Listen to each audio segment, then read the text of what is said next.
Qué bueno es poder cantar esas verdades. Y ahora lo que voy a hacer es predicar esas mismas verdades que hemos cantado a través del texto que nos corresponde en el día de hoy. Hemos llegado hoy al fin del capítulo 13 de Juan. Así que vamos inmediatamente allí. Juan capítulo 13, y vamos a leer los últimos 3 versículos que leíamos al principio. Y ahí estaremos exponiendo en esta mañana. Juan capítulo 13, versículo 36, dice la palabra de Dios. Le dijo Simón Pedro: Señor, ¿a dónde vas? Jesús le respondió: a donde yo voy, no me puedes seguir ahora, mas me seguirás después. Le dijo, versículo 37, le dijo Pedro: Señor, ¿por qué no te puedo seguir ahora? Mi vida pondré por ti. Jesús le respondió: ¿tu vida pondrás por mí? De cierto te digo, no cantará el gallo sin que me hayas negado 3 veces. Vamos a orar. Padre, sabemos que tú eres ese Dios de gracia, ese Dios amoroso que nos escogió desde antes de la fundación del mundo en Cristo. Gracias por esa gran redención que tú planificaste, que Cristo ganó en la cruz y que tu Espíritu ha aplicado a nuestra vida, Señor. Oh Dios, gracias porque estamos seguros en tu gracia. Te rogamos ahora que tú uses tu palabra para sostenernos, para edificarnos, para fortalecernos, para confrontarnos, para darnos esperanza, para motivarnos a vivir. Que tu Espíritu Santo esté sembrando tu palabra en nuestros corazones y que ella dé fruto en nuestra vida. En el nombre de Jesús. Amén.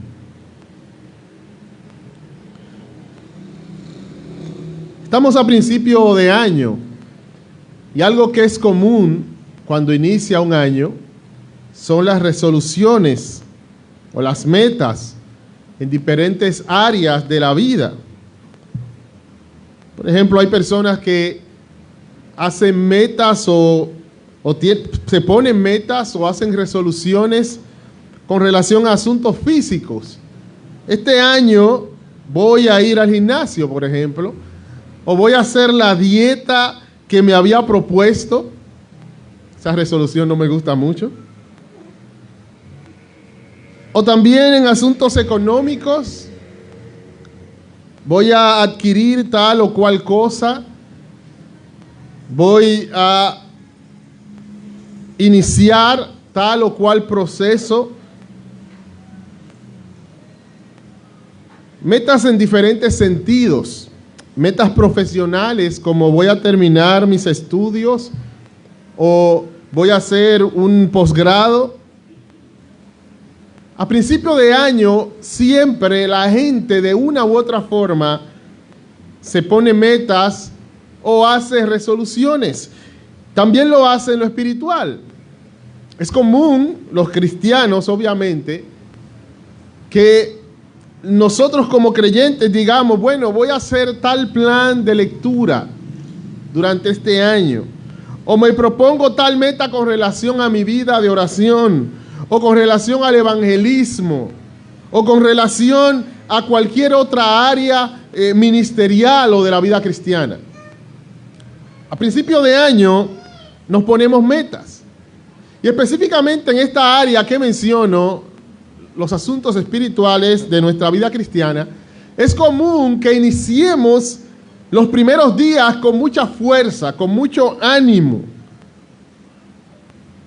Y que entonces, ya sea que venga una dificultad, una enfermedad, o que un día fallo en algo que me he propuesto hacer, o cualquier otra razón, es común que ya sea a mediados del año o en algún momento en el año, eso vaya bajando o eso sea completamente un fracaso.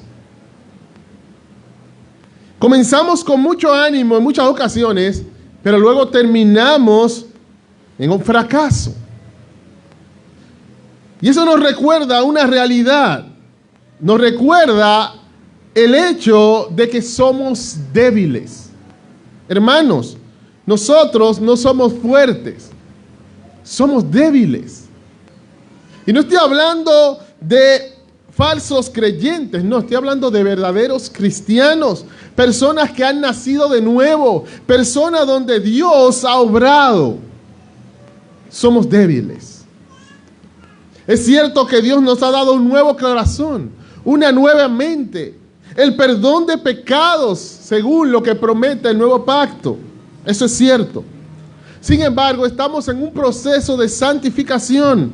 Y el apóstol Pablo reconoce en Romanos capítulo 7 que aún él queriendo hacer el bien, su hombre interior, ese nuevo hombre que ha sido creado según Cristo, ese nuevo hombre se deleita en la ley de Dios, pero dice el apóstol Pablo que él haya otra ley en sus miembros.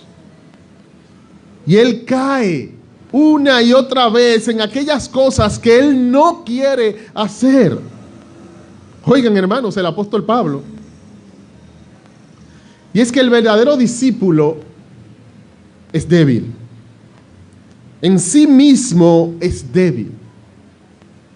Veíamos semanas atrás la realidad del falso discípulo y obviamente hay falsos discípulos que no tienen ningún tipo de piedad en su corazón, como era el caso de Judas. Veíamos la semana pasada la marca de los verdaderos discípulos. Jesús dice, en esto conocerán todos que sois mis discípulos, si tuvierais amor los unos con los otros. Y hoy concluimos este capítulo 13 de Juan viendo la debilidad del verdadero discípulo. Ese verdadero discípulo que es diferente al falso discípulo, no por eso es perfecto. Es débil, es pecador. Y eso lo vamos a ver tomando como referencia esta conversación de Jesús con Pedro. La realidad del falso discípulo lo veíamos partiendo de la conversación con Judas.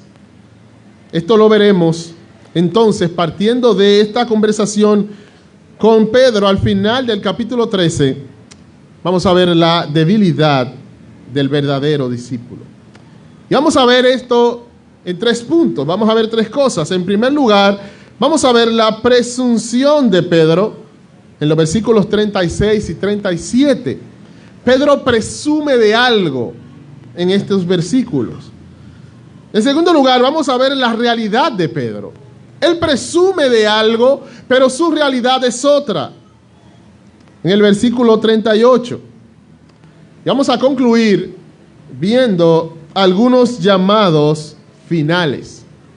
Vamos a ver que esta presunción de Pedro y esta realidad de Pedro tiene obviamente que ver con nosotros, y vamos a concluir haciendo algunos llamados a nuestra vida práctica. Iniciamos viendo la presunción de Pedro. ¿Qué es una presunción? Cuando hablamos de presunción, estamos hablando de vanidad que muestra una persona que presume y alardea de sí misma y de sus propias cualidades. No estamos hablando de presunción en el sentido de que es un presunto, sino de presumir. Presumir es alguien que presume de algo, que alardea de sí mismo y de sus propias cualidades. Y eso es lo primero que vamos a ver en Pedro en estos versículos. El versículo 36 dice: le dijo Simón Pedro, Señor, ¿a dónde vas? Esta pregunta que hace Pedro viene de las declaraciones de Jesús, específicamente en el versículo 31 y 32, 31 al 33, cuando Jesús dice que en ese momento Él iba a ser glorificado. Ahora es el momento. Y entonces luego dice allí en el versículo 33 que él iría a un lugar donde ellos no irían, que ellos no le encontrarían. Como veíamos de la semana pasada, era un momento donde ellos se iban a separar. Y es en ese momento donde entonces él le deja un nuevo mandamiento: que se amen unos a otros. Y entonces, a raíz de eso, Pedro le hace la pregunta: Señor, ¿dónde vas? Pedro está con Cristo desde el principio. Pedro tiene devoción por Cristo. Pedro ama a Cristo. Pedro sigue a Cristo. Y entonces Cristo le está diciendo a él que se va a un lugar donde él no le va a encontrar. Y entonces, obviamente, su pregunta es: ¿a dónde vas? ¿Qué lugar es ese? Jesús le respondió: a donde yo voy, no me puedes seguir ahora, mas me seguirás después. Jesús está hablando de que él iba a ir a la muerte. Y luego de morir iba a ser sepultado y luego iba a resucitar y ascender a la presencia del Padre. Ese mismo proceso, en un sentido, iba a sufrir Pedro. Iba a experimentar Pedro. Pedro iba a morir. Según la tradición, también iba a morir como mártir. Pedro iba a ser sepultado. Pedro iba a ir también entonces a la presencia del Padre junto con Cristo. Y entonces Cristo le dice a él: a donde yo voy, no me puedes seguir ahora. Me vas a seguir después. Después, como él mismo le anuncia al final de Juan, Pedro iba también a morir. Después, Pedro también iba a ascender a la presencia de Dios. Después. Pero ahora no. Y entonces allí donde Pedro presume de su devoción, le dijo Pedro: Señor, ¿por qué no te puedo seguir ahora? Mi vida pondré por ti. Esta declaración nos muestra que en un sentido Pedro, por las palabras que Cristo había dicho en otras ocasiones, entendía que Jesús estaba hablando de que él iba a morir, de que él iba a ser entregado. Precisamente de eso él estaba hablando anteriormente. Entonces dice Pedro: pero Señor, yo voy a poner mi vida por ti. Yo me voy a entregar por ti. Y lo que vemos allí es la presunción de Pedro. Él allí está diciendo que él es uno que está dispuesto, y no solamente está dispuesto, lo va a hacer, va a morir por Cristo. Si nosotros vemos en otro de los evangelios, específicamente en Mateo, aún después que Cristo le dice que él le va a negar, él le dice: mira, aunque todos se escandalicen, yo no te voy a negar, yo no voy a hacer nada de eso. Pedro se sentía seguro de la gran devoción, del gran amor que él tenía por Cristo. Y esto nos muestra el gran problema de Pedro. Y es que Pedro confiaba en su amor por Cristo. Pedro tenía una confianza ciega en el amor que él tenía hacia Cristo. Y saben, ese problema de Pedro no es exclusivo de él. Nosotros en muchas ocasiones confiamos en nuestro amor por Cristo. Ponemos nuestra fe en el amor, en la devoción que según nosotros tenemos por el Señor. Descansamos en nuestra capacidad, en nuestra fuerza de voluntad, en nuestra disposición, en nuestra capacidad de apartarnos del pecado, en nuestra propia piedad. Y ese es el caso de Pedro. Y ese también es nuestro caso en muchas ocasiones. Sin embargo, Pedro no podía confiar, Pedro no debía confiar en su amor por Cristo. ¿Por qué? En primer lugar, Pedro no debía confiar en su amor por Cristo porque era el amor de un débil pecador. El amor de Pedro hacia Cristo, ¿saben lo que era?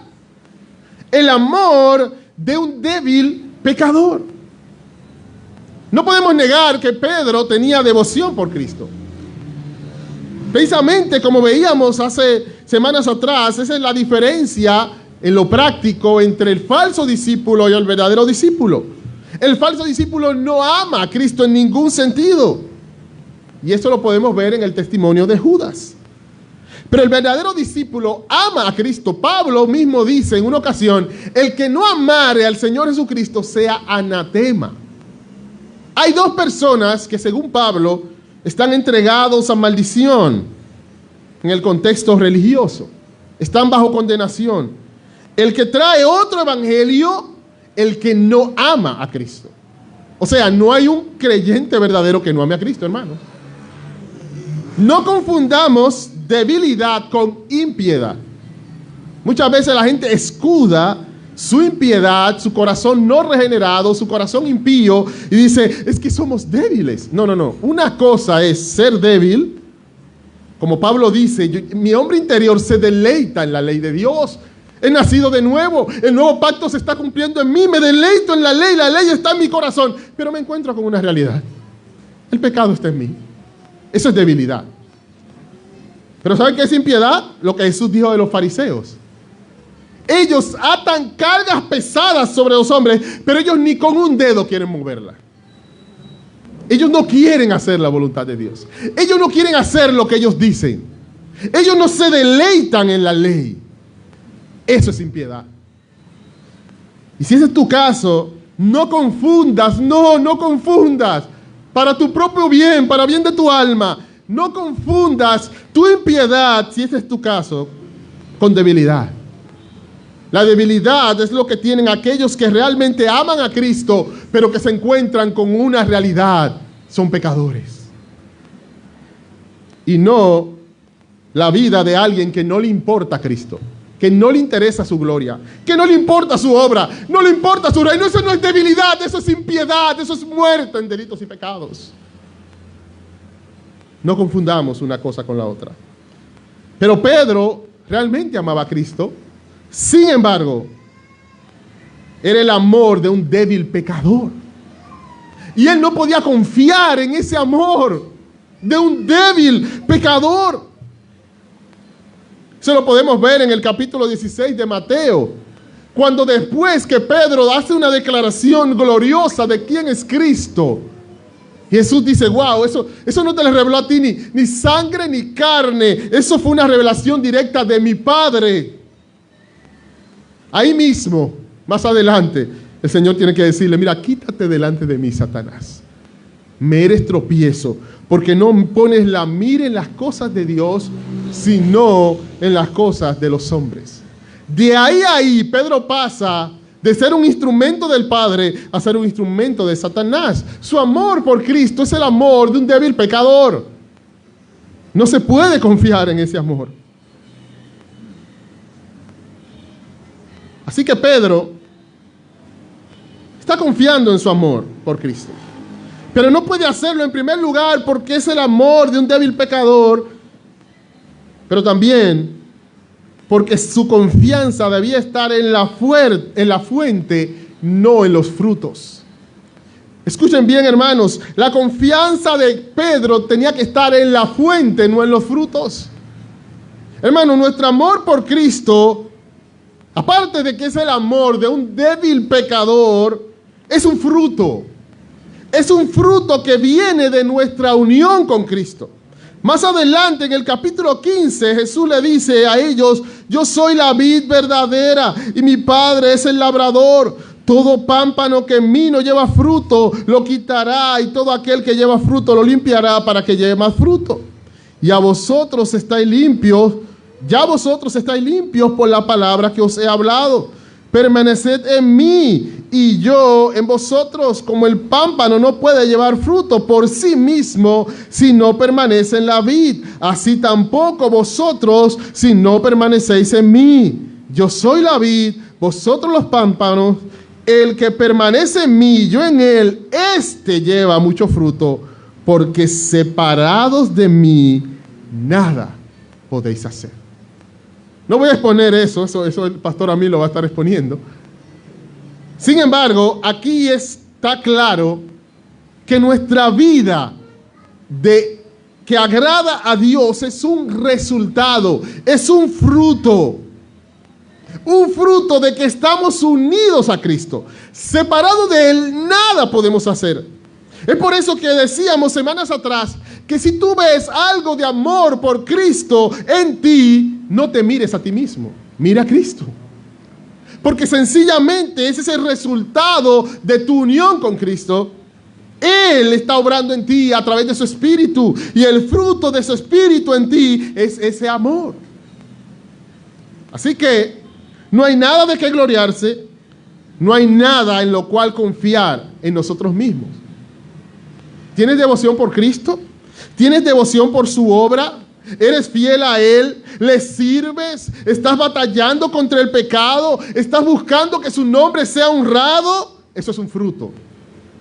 Así que donde debes tener puesta tu confianza es en la fuente. Él dice allí: separados de mí nada podéis hacer. Pedro no podía confiar en ese amor que él tenía por el Señor, pero él estaba confiando y decía: yo pondré mi vida por ti. Yo estoy seguro. Y aún, según lo que presenta Mateo, cuando el Señor le dice la verdad de lo que iba a hacer, él dice: no, eso no va a ser así. Es que yo estoy seguro de que te amo. Oh, hermanos, nuestro amor por Cristo es el amor de un débil pecador. Tú eres un pecador, hermano.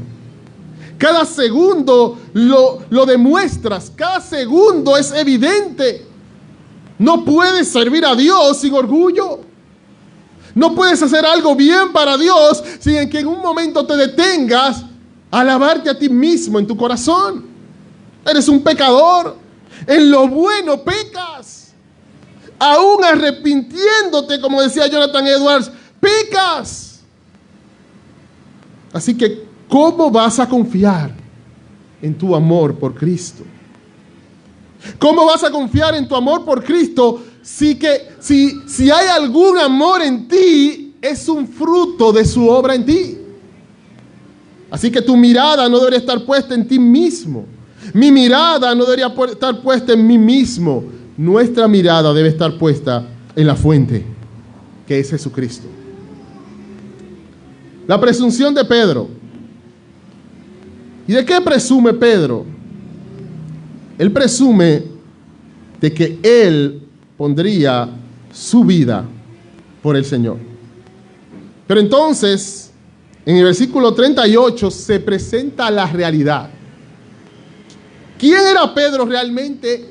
¿Y qué iba a hacer Pedro verdaderamente? Versículo 38, Jesús le respondió: ¿tu vida pondrás por mí? De cierto te digo, no cantará el gallo sin que me hayas negado 3 veces. ¿Sabes lo que hace Cristo aquí? Cristo confronta a Pedro con su realidad. Y Cristo quiere que sepamos que esta es la realidad de Pedro. Esto no es una ilusión, no es un cuento. Él dice: es de cierto. En 2 ocasiones dice: mira, esto es verdad. Lo que tú vas a hacer es negarme. No una vez, 3 veces me vas a negar. En 3 ocasiones te van a cuestionar acerca de tu identidad con relación a mí, y tú vas a decir que no. Y tú vas a negar que me sigues.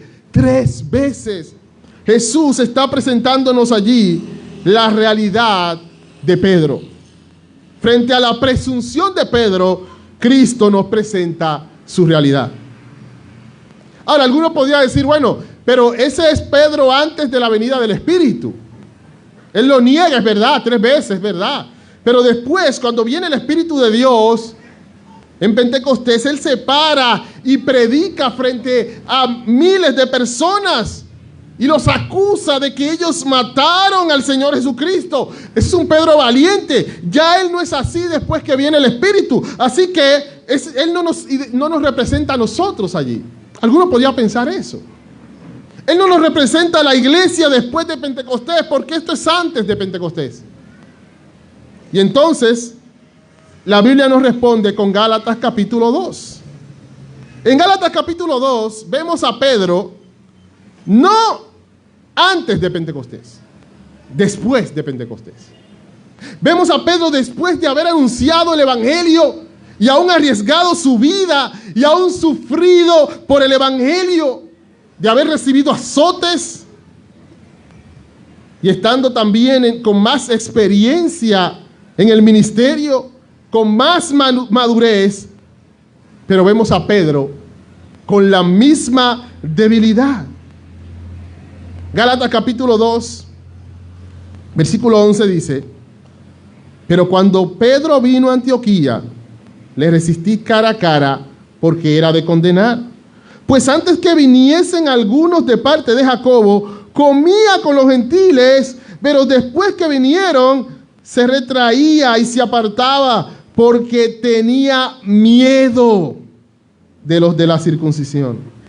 Y en su simulación participaban también los otros judíos, de tal manera que aún Bernabé fue también arrastrado por la hipocresía de ellos. Pero cuando vi que no andaban rectamente conforme a la verdad del evangelio, dije a Pedro delante de todos: si tú, siendo judío, vives como los gentiles y no como judío, ¿por qué obligas a los gentiles al judaizar? Aquí estamos viendo al Pedro que ya tiene el poder del Espíritu en su vida. Aquí estamos viendo al Pedro que es ese apóstol valiente que hasta ha sufrido por el evangelio, pero le tiene miedo a un grupo de personas.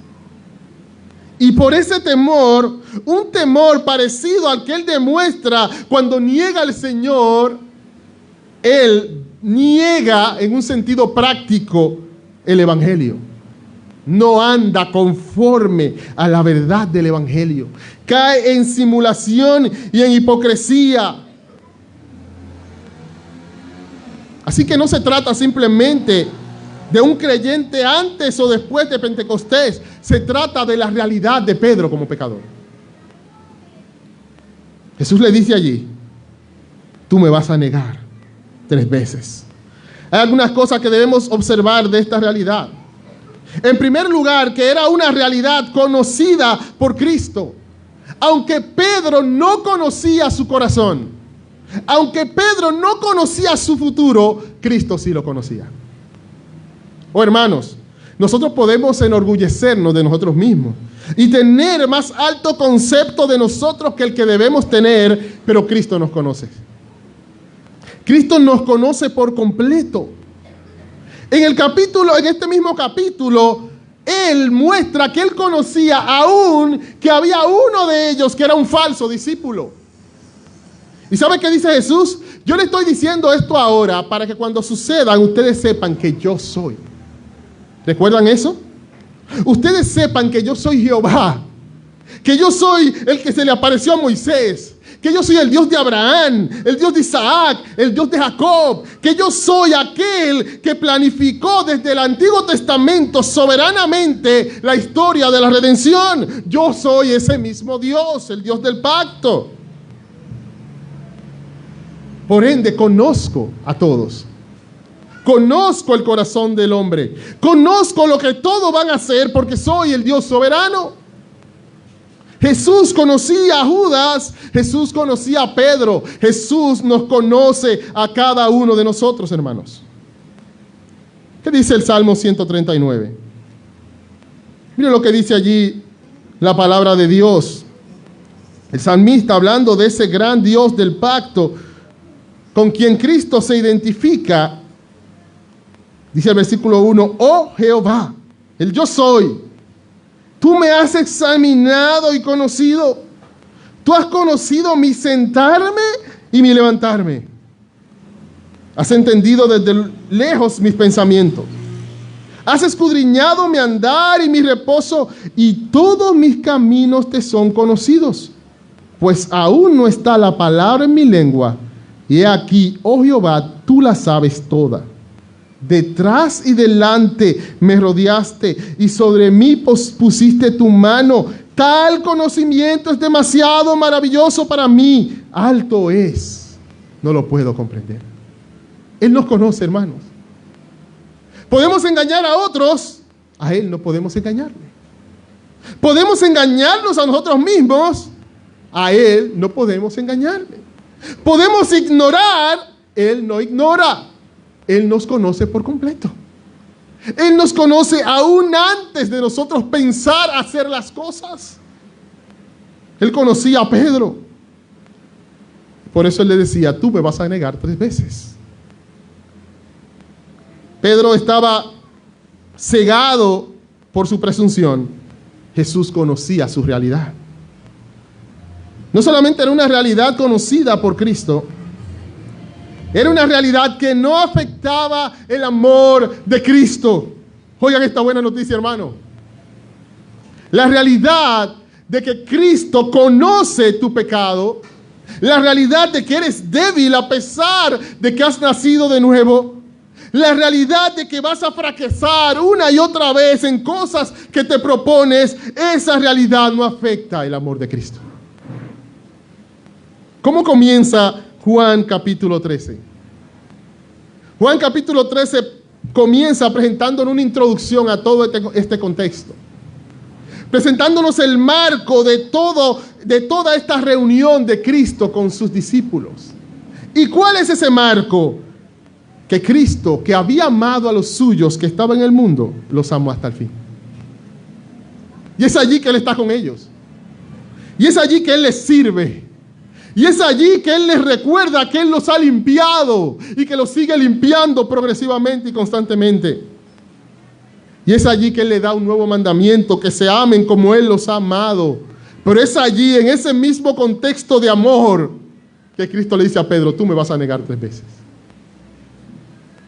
Aquel Cristo que conocía a Pedro, ¿saben qué? Le amaba.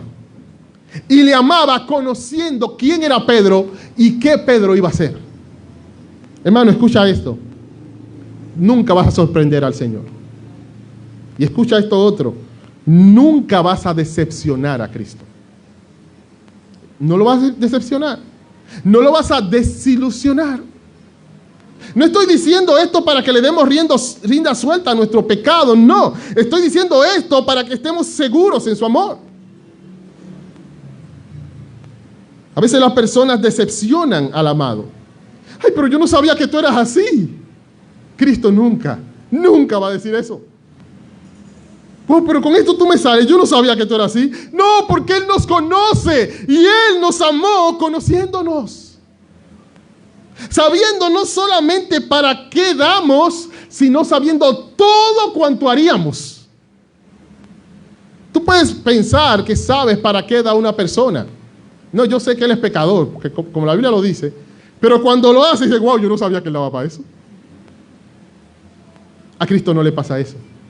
Él conoce todo de nuestra vida. Y Él no nos amó en ignorancia. Hay personas que aman en ignorancia, escogen amar a alguien y es porque no saben algo de esa persona. Y cuando lo saben, dicen, wow, si yo hubiera sabido eso. No, Cristo nos amó conociéndonos, hermano. Conociendo todo nuestro pecado, pasado, presente y futuro. Él no nos amó en ignorancia. Él conocía lo que somos y aún así nos amó. Ese Cristo que le estaba diciendo a Pedro allí, me negarás 3 veces, se lo estaba diciendo lleno de amor por Pedro. El mismo amor que él tuvo cuando estaba en el mundo, ese mismo amor tenía allí. Les amó hasta el fin. Pero hay algo más de esa realidad de Pedro. No solamente que no afectaba el amor de Cristo, sino que era una realidad que estaba bajo la soberanía de Cristo. Miren la exactitud con que Cristo describe lo que iba a pasar. Él no simplemente dice, Pedro, me vas a negar, no. Me negarás 3 veces. Él dice específicamente de qué forma Pedro lo iba a negar. Y Cristo no dice esto nervioso. Cristo no dice eso como si eso se le escapara de sus manos. Ay, Pedro, mira, me vas a negar y no sé qué hacer. No. Cristo dice eso tranquilo. como habla aquel que tiene todas las cosas bajo su control. Tú me vas a negar 3 veces. ¿Saben por qué él hablaba así? Porque realmente él tenía todas las cosas bajo su control. Vamos a Lucas. En el libro de Lucas se nos da un detalle con relación a las palabras de Cristo que Juan no registra. Cristo no solamente dice que Pedro le iba a negar. Cristo dice, presenta todo el cuadro de la negación de Pedro de principio a fin. El capítulo 22 de Lucas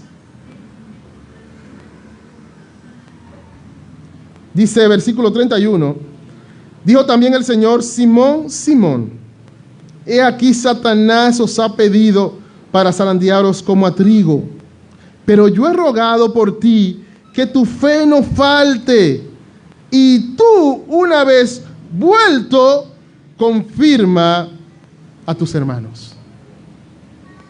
Mira el cuadro aquí que Cristo está presentando. Él está bajo el control en todo el sentido.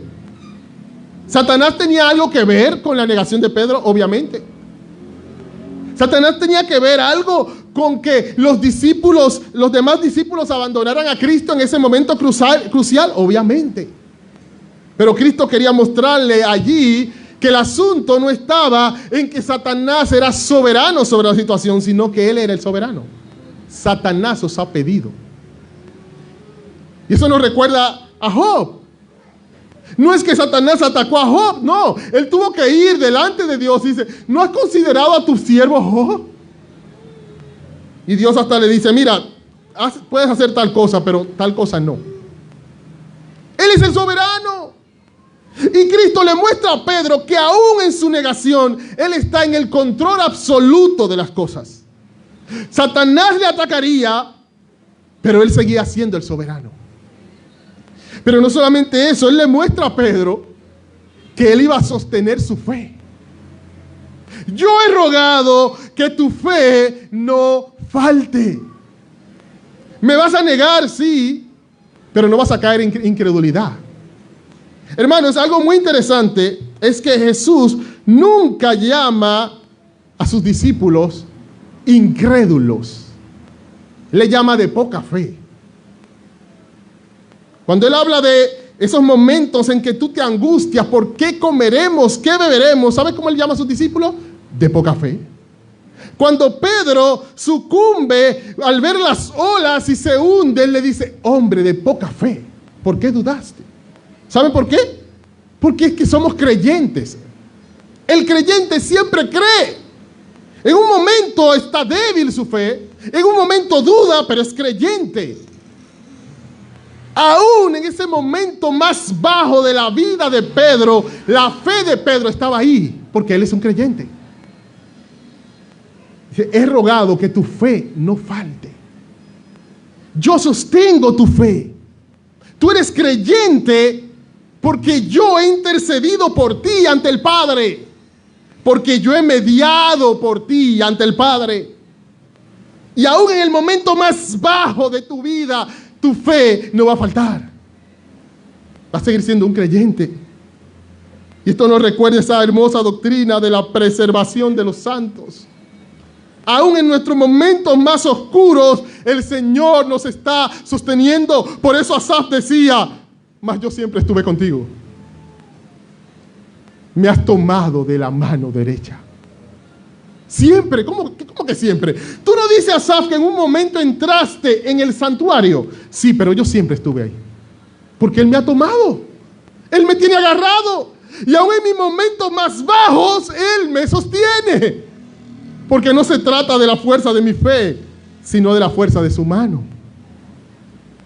Oh, hermanos, aún en los momentos más débiles, Él es quien nos sostiene. Él es soberano sobre nuestras debilidades. Y es por eso que Él garantiza allí también aún la restauración de Pedro. Y tú vuelto, confirma a tus hermanos. Tú me vas a negar, Pero yo garantizo, como yo he rogado que tu fe no falte, yo garantizo que tú vas a volver a hacer mi voluntad. Aún después de eso. Y vas a ser de bendición. Y vas a confirmar a tus hermanos. Cristo estaba garantizando la restauración de Pedro porque Él es soberano. Esa realidad que Cristo conocía, esa realidad que no afectaba el amor de Cristo por Pedro, esa realidad sobre la cual Cristo era soberano, era una realidad que Cristo le estaba revelando a Pedro. Era una realidad revelada por Cristo. Pedro no podía saber realmente quién él era y qué él podía llegar a ser si Cristo no se lo mostraba. Y es Cristo quien le revela a Pedro su realidad y le dice: de cierto te digo, porque Él es la verdad, porque Él es el verbo encarnado, la palabra encarnada de Dios. Él dice la verdad y Él puede revelarnos quiénes somos nosotros. En vez de creer en su propio corazón, creer en lo que él pensaba de él, Pedro tenía que creer en lo que Cristo decía de él. Él le dice: de cierto, mis palabras son confiables. Cree lo que yo digo de ti, no lo que tú piensas de ti mismo. Oh, hermanos, muchas veces nuestra confianza está en lo que nosotros pensamos de nosotros. Por las cosas que según nosotros hemos hecho, porque nos comparamos con otros, porque entendemos, yo no he llegado hasta tal punto. Y entonces allí nosotros vamos formando nuestra figura de lo que somos, pero no nos creamos a nosotros porque nuestro corazón es engañoso y perverso. Creámosle a Cristo. Y Cristo ha revelado en su palabra nuestra realidad. Obviamente Él no lo hizo, no lo ha hecho como a Pedro, que le dijo exactamente en qué iba a fallar. Él no nos ha dicho eso. Pero la Biblia revela nuestro corazón. La Biblia nos dice qué tan pecadores somos, qué tan débiles somos, qué tan malos somos. Creámosle a la Biblia. El ser humano cree conocer al hombre más que Dios mismo. Y el ser humano quiere establecer y decir cómo es el hombre, cómo se comporta el hombre, cómo reacciona el hombre. No, hermanos, quien conoce al hombre de principio a fin es Dios. Y Él ha revelado eso en su palabra. Así que creámosle a la Biblia, creamos en la inspiración de las Escrituras, creamos en su suficiencia. Ella es suficiente para hablarnos de nuestra condición. Y debemos ir a ella y no hacer como Pedro allí, que en el momento en que Jesús le dice, él dice: no, yo voy a dar mi vida. No, eso no es así. Aunque todos se escandalizaren, yo no. Pero ¿quiénes somos nosotros para que Cristo diga algo y nosotros digamos: no, no es así? A eso yo no llego. Eso es fulano, pero no, a eso yo no. No, hermanos. Si la Biblia dice que eres un vil pecador, eres un vil pecador. Y debes creerle a las Escrituras. Así que estamos ante la realidad de Pedro. Pero la realidad de Pedro es nuestra realidad. Y esa realidad de Pedro también era una realidad más terrible de lo que Pedro podía imaginar. Hermano, fíjense que Pedro aquí, y en los otros textos en los evangelios, él no creía que él podía abandonar a Cristo. Oye lo que él no creía. Él ni siquiera llegó al tema de negar, no. Él no creía que le podía abandonar. O sea, él no llegaba, según él no llegaba a abandonar a Cristo, a irse y dejarlo solo. A eso él no llegaba. Él estaba dispuesto, según él, a dar su vida. Pero Cristo le dice que él llega más lejos que simplemente abandonarle. Él llega a la negación. Pero no a la negación una vez, no, 3 veces. Cristo está mostrándole a Pedro que él puede llegar más lejos, mucho más lejos de lo que él pudiera imaginarse en vida. Oh, hermanos, esa es nuestra realidad. Nosotros podemos llegar mucho más lejos de lo que nosotros pensamos. ¿Quién diría que aquel hombre que Dios escoge en lugar de Saúl, porque Saúl era un idólatra que hacía su voluntad en vez de hacer la voluntad de Dios, y Dios dice: voy a llamar a uno que es conforme a mi corazón, que ese valiente y que enfrentó a Goliat cuando todo el mundo temblaba, ¿Quién diría que ese hombre que tenía tanto temor de Dios, que a un hombre como Saúl, que le quería hacer daño, no quería ni siquiera tocarle, porque era en ese momento el ungido de Dios? ¿Quién diría que un hombre con tanto temor, con tanta devoción, que es expresada en los salmos, haría todo lo que David hizo? Si nosotros no conociéramos la historia de David y nos preguntan cómo terminará David, nosotros contaríamos otra historia. Es el rey conforme al corazón de Dios. David prácticamente lo volveríamos el Mesías, establecería la justicia en el mundo. Pero no es como termina su historia. ¿Sabe por qué? Porque David tenía la capacidad de ir mucho más allá de lo que cualquiera de nosotros podíamos imaginar. Pero esa misma capacidad, hermano, la tenemos nosotros. Si nosotros no hacemos esto o aquello, no es por nuestra bondad, es por la gracia de Dios. Así que, hermanos, cuando tú veas a un creyente, estoy hablando de creyente, hacer algo que tú dices, pero yo en mi vida haría eso, no diga eso. Tú lo harías y puede ser que lo harías peor. No es eso que hacemos, es que viendo el hecho mismo, vamos, que nosotros sí somos buenos. Pedro dijo, aunque todos se escandalizaren, yo no. Y negó al Señor 3 veces, hermano, no una, 3. Y hermano, esto no es cualquier pecado. Lo que hizo Pedro no es cualquier cosa. En la iglesia primitiva había unas personas que le llamaban los lapsi, los desertores. ¿Y quiénes eran esos según la historia? Eran un grupo de personas que en el momento que le decían que confesaran si ellos eran cristianos o no, ellos siendo profesantes decían, no, yo no soy cristiano. Y entonces muchos de ellos, después que salían de eso, querían volver a la iglesia. Y había una discusión en la iglesia primitiva, ¿qué hacemos con los lapsi? ¿Qué hacemos con ellos? ¿Los recibimos o no los recibimos? Ellos dijeron que no conocían a Cristo y ahora vienen arrepentidos pidiendo perdón. ¿Qué hacemos con ellos? Pedro actuó como uno de ellos en ese momento. Y no una vez, 3 veces. No es cualquier cosa. Pedro jamás pensó que él podía llegar hasta ahí. Hermano, ese pecado que tú piensas, yo jamás llegaré hasta ahí, no tengas ese concepto de ti.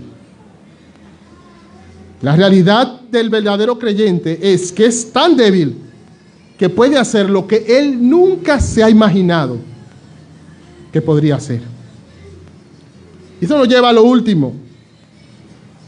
Algunos llamados que quiero hacer en esta mañana a cada uno de nosotros.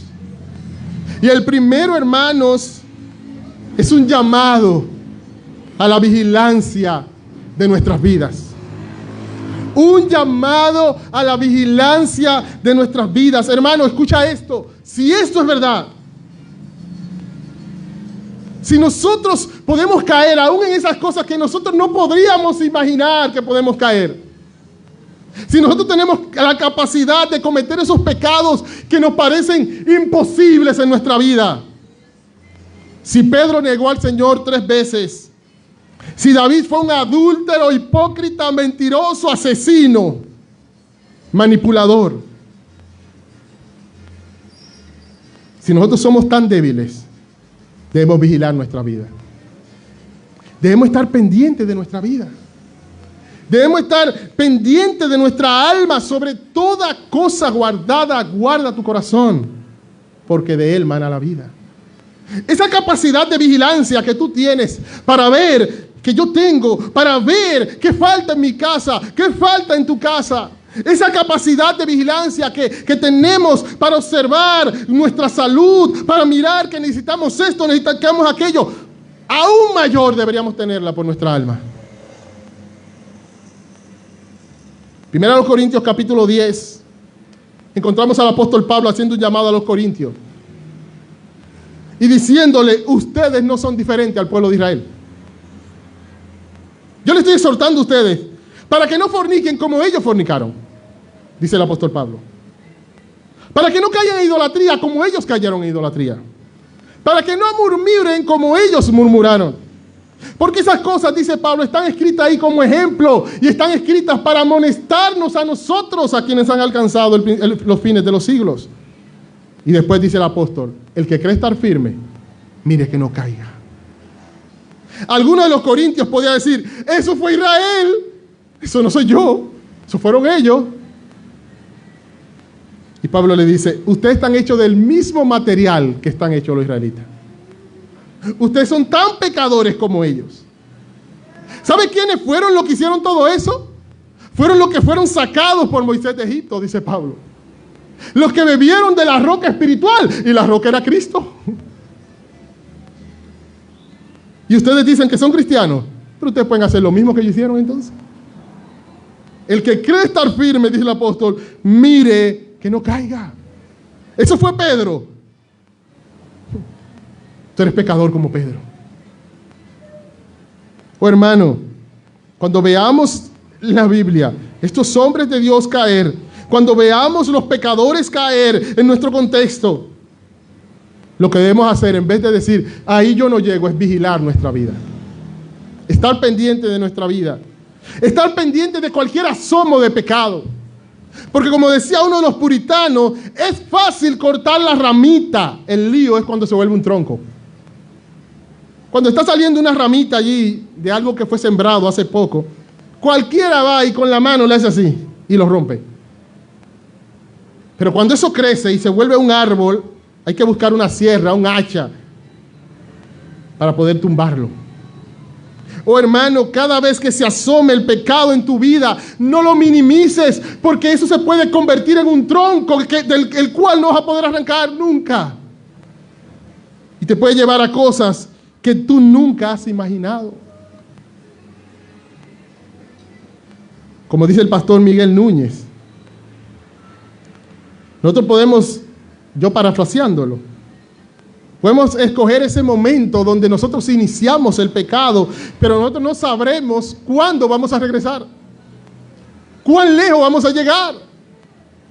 Dice él, podemos escoger el pecado, lo que no vamos a escoger es las consecuencias de él. Y en ese mismo contexto él dice, el pecado siempre engendra más pecado.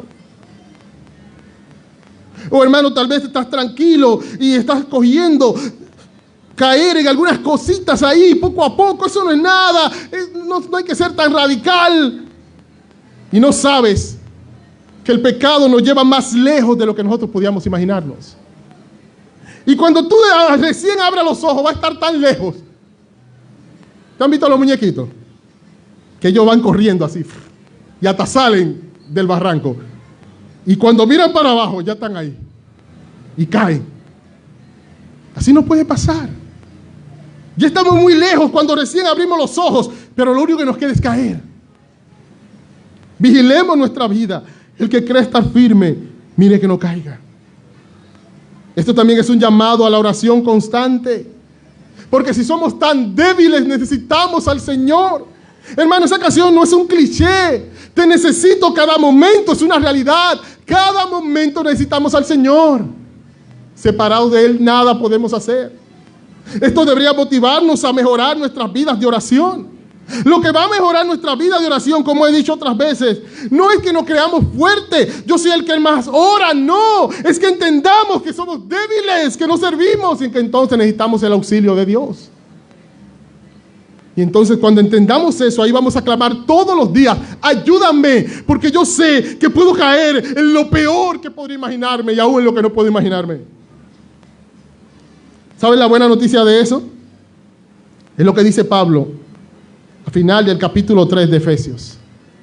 Y aquel que es poderoso para hacer todas las cosas mucho más abundantemente de lo que pedimos o entendemos, según el poder que actúa en nosotros. En ese contexto, Pablo está pidiendo para que el hombre interior de los efesios sea fortalecido. Ellos son débiles, necesitan que sus corazones sean fortalecidos. Su amor es débil, su amor es frágil, como cantábamos ahorita. Necesita que el Espíritu de Dios fortalezca su hombre interior. Y él se lo está pidiendo a Dios. Y él dice, a ese Dios que yo le estoy pidiendo eso, es poderoso para hacer todas las cosas y mucho más abundante de lo que nosotros podemos pedir o entender. Hermano, decíamos ahorita que nosotros podemos llegar a cosas que ni siquiera podemos imaginarnos. Somos tan pecadores que podemos hacer las cosas que nosotros no nos imaginamos, pero Dios es tan poderoso que Él puede fortalecernos de manera que nosotros no nos imaginamos también. Él es poderoso, según ese poder que actúa en nosotros. ¿Y cuál es ese poder? Según Efesios capítulo 1, el mismo poder que levantó a Cristo entre los muertos y lo exaltó hasta lo sumo. Hermanos, eso no es poca cosa. Escucha esto, el poder que levantó a Cristo de los muertos está en ti, obrando en ti. Y no es para que ahora confíes en ti, no, es para que te aferres al Salvador.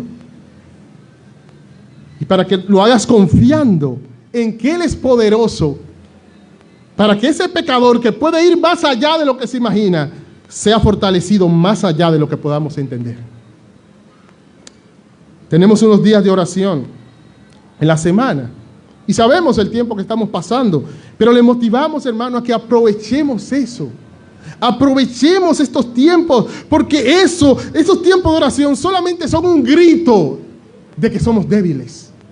Es un reconocimiento público y en unidad delante de Dios. Somos débiles, te necesitamos, no podemos solo. Lo único que sabemos es pecar, ayúdanos tú. Con ese poder que levantó a Cristo de los muertos y que a través del Espíritu está en nosotros. Y esto también, hermano, es un llamado, entonces, a que edifiquemos nuestra vida sobre el amor de Cristo. Nuestro amor muy frágil es, cantábamos ahorita. No podemos edificar nuestra vida sobre nuestro amor. Pedro estaba edificando esa resolución sobre su amor. Yo no te voy a abandonar, aunque otros se escandalicen, yo no. ¿Sabe qué pasó? Fracasó. Su amor era frágil. Nuestro amor es frágil. Si somos verdaderos creyentes, es sincero, es genuino, pero es frágil porque es el amor de un pecador débil. El único lugar seguro donde podemos edificar nuestras vidas es el amor de Cristo. ¿Cómo comenzamos el capítulo 13? Lo comenzamos con el versículo 1, donde dice que Cristo, habiendo amado a los suyos, los amó hasta el fin. De eso trata el capítulo 13 de Juan. No trata de Pedro, no trata de Judas, no trata de nosotros amándonos los unos a los otros. Trata de que Cristo nos ha amado. Nos ha amado hasta el fin. Nos ha amado al extremo, al límite. Nos ha amado con un gran amor. Y por eso se humilló. Y por eso nos ha purificado. Y por eso Él ahora nos manda a que nos amemos unos a otros como Él nos ha amado. Y por eso Él nos ama aunque nos conoce, aunque sabe cuán débiles somos. Y es en ese amor entonces que no cambia. Es en ese amor donde comienza este capítulo, donde debemos edificar nuestras vidas. Ese amor que no importa cuántas veces tú vayas a Él, Él te dice: yo soy un sumo sacerdote que se compadece de tus debilidades. Ese amor que siempre te recibe, que no se decepciona de ti por cuanto te amó conociéndote. Ese amor que te sostiene, que sostiene tu fe aún en los momentos más oscuros de tu vida cristiana. Ese amor que te restaura. Es en ese amor donde debes edificar tu vida. Tu amor muy frágil es, pero el amor de Cristo es eterno. Con amor eterno te he amado, dijo ese yo soy en el Antiguo Testamento. Por tanto, prolongué mi misericordia. Oh, hermanos, iniciamos hablando de resoluciones. Y es bueno hacer resoluciones. Daniel propuso en su corazón no contaminarse. Esdras propuso en su corazón inquirir la ley de Jehová, cumplirla y enseñar en Israel sus estatutos y decretos.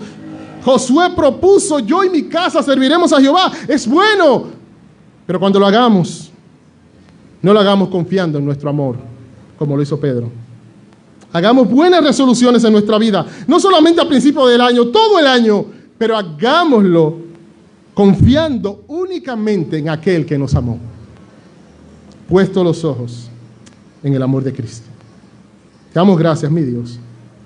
Somos débiles, Podemos ir mucho más allá de lo que imaginamos. Pero tu gracia es aún mayor que nuestro pecado, Señor.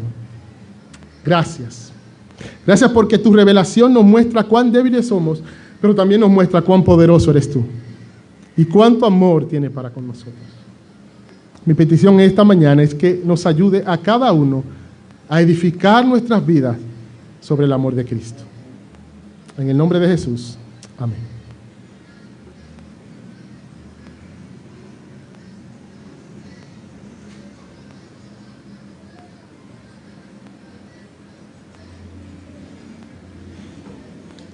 Damos gracias.